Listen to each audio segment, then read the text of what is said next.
Class കഴിഞ്ഞ് വരുമ്പോൾ തന്നെ തേജപ്പനോട് ഞാൻ പറഞ്ഞിട്ടുണ്ടായിരുന്നു ഒരു കുഞ്ഞ് സർപ്രൈസ് ഉണ്ട് എന്ന്. അപ്പൊ അത് എടുക്കാനായിട്ട് ഈ ഓടുന്നത്. വീട്ടിലേക്ക് എന്തെങ്കിലും കൊറിയർ വന്നാൽ അവൻ കൊറിയർ വന്നു എന്നല്ലാട്ട പറയാ, അമ്മ സർപ്രൈസ് വന്നിട്ടുണ്ട് എന്നാട്ട പറയാറ്. കാരണം സർപ്രൈസ് ഉണ്ട് എന്നും പറഞ്ഞിട്ട് ഞാൻ അവൻ ഇങ്ങനത്തെ വല്ല കൊറിയർ കവർ പൊളിച്ചിട്ടാട്ട കാണിച്ചു കൊടുക്കാറ്. സംഭവം അവൻ ഇതിൽ എന്താന്ന് മനസ്സിലായിട്ടുണ്ട് കേട്ടോ. അപ്പൊ നമുക്ക് പൊളിച്ചു നോക്കിയാലോ എന്നൊക്കെയാണ് ഈ പറയണത്. അങ്ങനെ അവൻ അൺബോക്സ് ചെയ്യാൻ പറ്റുന്നില്ല. അപ്പൊ ഞാൻ അവൻ അതിങ്ങനെ പതുക്കെ അൺബോക്സ് ചെയ്ത് കൊടുത്തിട്ട് പിന്നെ അവൻ പറഞ്ഞു നിക്ക് മതി ഇനി ഞാൻ തുറക്കാന്നും പറഞ്ഞിട്ട് എന്റെ നിന്ന് വാങ്ങിയിട്ടാ. അപ്പൊ സർപ്രൈസ് എന്താന്ന് വെച്ചാൽ ഒരു കുഞ്ഞി വാട്ടർ സ്പ്രേയർ ബോട്ടിലും പിന്നെ ഒരു ചെറിയ വാട്ടർ ക്യാൻ ബോട്ടിലാണ് കേട്ടോ. കുറെ നാളായിട്ടാ ഞാൻ ചെടി നനയ്ക്കുമ്പോ അവൻ ഇങ്ങനത്തെ ഒരെണ്ണം വാങ്ങി തരാൻ പറയും. എന്തായാലും കുട്ടിക്ക് ഇത് കിട്ടിയപ്പോ ഭയങ്കര സന്തോഷമായിട്ട് എന്നെ വന്ന് കുറെ കെട്ടിപ്പിടിച്ച് ഉമ്മയൊക്കെ തന്നുട്ടാ. പിന്നെ ഇതും കൊണ്ട് ഒരൊറ്റ പോക്കാട്ടോ. നമ്മുടെ പ്ലാസ്റ്റിക്കിന്റെ ആർട്ടിഫിഷ്യൽ പ്ലാന്റ്സ് ഒക്കെ ഇല്ല, അതൊക്കെ കൊണ്ട് നനയ്ക്കണ പോലെ കാട്ടട്ടെ. പിന്നെ ഞാൻ പറഞ്ഞു തേജപ്പ അത് വേഗം കൊണ്ടേക്ക് നമുക്ക് വേഗം മേല് കഴുകണം, എന്നിട്ട് വിളക്കൊക്കെ കൊളുത്തിയിട്ട് ചെടി നനയ്ക്കാലോ എന്നൊക്കെ പറഞ്ഞപ്പോ കുട്ടി വേഗം അത് കേട്ടിട്ട് ഇത് അവിടെ കൊണ്ടുവച്ചിട്ടുണ്ട് കേട്ടാ.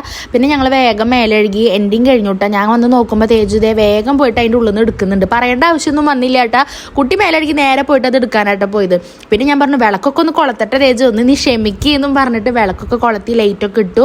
പിന്നെ അത് ഇരുട്ടായി വരണുള്ളൂ കേട്ടോ, വലിയ ഇരുട്ടൊന്നും ആയിട്ടില്ല, ഇങ്ങനെ ചെറുതായിട്ട് ഇരുട്ടായി വരണുള്ളൂ. പിന്നെ ഞങ്ങൾ വേഗം ചെടി നനയ്ക്കാൻ തുടങ്ങിയിട്ട്. ഇപ്പൊ നിങ്ങൾ വിചാരിക്കും ഈ 4 ചെടി നനയ്ക്കാനാണോ അതൊക്കെ വാങ്ങിയേക്കണത്. സംഭവം ചെടികളൊക്കെ ഉണ്ടായിരുന്നു. ഒക്കെ ഈ വെയിൽ നമുക്കൊക്കെ വീടിന്റെ ഫ്രണ്ടിലേക്ക് നല്ല വെയിലാണ് കേട്ടോ. രാവിലെ 10 മണി തുടങ്ങിയ 5 മണി 6 മണി വരെ നല്ല വെയിൽ കിട്ടാറുണ്ട് നമുക്ക്. 6 മണി ഇല്ലാട്ടോ, ഒരു 5:30 വരെയൊക്കെ.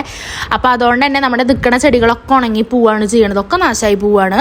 പിന്നെ നമ്മുടെ പച്ചക്കറി തോട്ടം എന്നൊന്നും പറയാനുള്ളതില്ല എങ്കിലും കൂടിയിട്ട് നമ്മുടെ പയറും വെണ്ടയ്ക്കൊക്കെ നട്ടുണ്ടായിരുന്നല്ലോ. അപ്പൊ അതിൽ ഇത് വെണ്ടയ്ക്കൊക്കെ ഉണ്ടായിട്ടുണ്ട്, പക്ഷെ ഒക്കെ നാശമായി പോവാണ്. ഒന്നാമത് വെയിലും പിന്നെ ഇവിടെ മറ്റൊച്ച് അങ്ങനത്തെ പ്രാണികളുണ്ടല്ലോ, അതിന്റെയൊക്കെ ഒരു ഇതാ തോന്നുന്നു, ഒക്കെ നാശമായി ചെറുതായിട്ട് പോകുന്നുണ്ട് കേട്ടോ. ഇപ്പോഴും കുറെ പേര് പറയാറുണ്ട് വീടിന്റെ ഫ്രണ്ടിൽ കുറെ ചെടികളൊക്കെ വഴിയിൽ വെക്കണം എന്നൊക്കെ ഉണ്ട്, പക്ഷെ ഒക്കെ ഉണങ്ങി പോവുള്ളൂ, അത്രയും വെയിലുണ്ട് നമുക്ക് വീടിന്റെ മുറ്റത്തേക്ക്. അപ്പൊ അതുകൊണ്ടാട്ടെ വെക്കാത്തത്. എന്തായാലും ഒക്കെ സെറ്റ് ചെയ്യണം. പിന്നെ എന്തായാലും അടുത്ത വീഡിയോയിൽ കാണാം കേട്ടോ. ബൈ.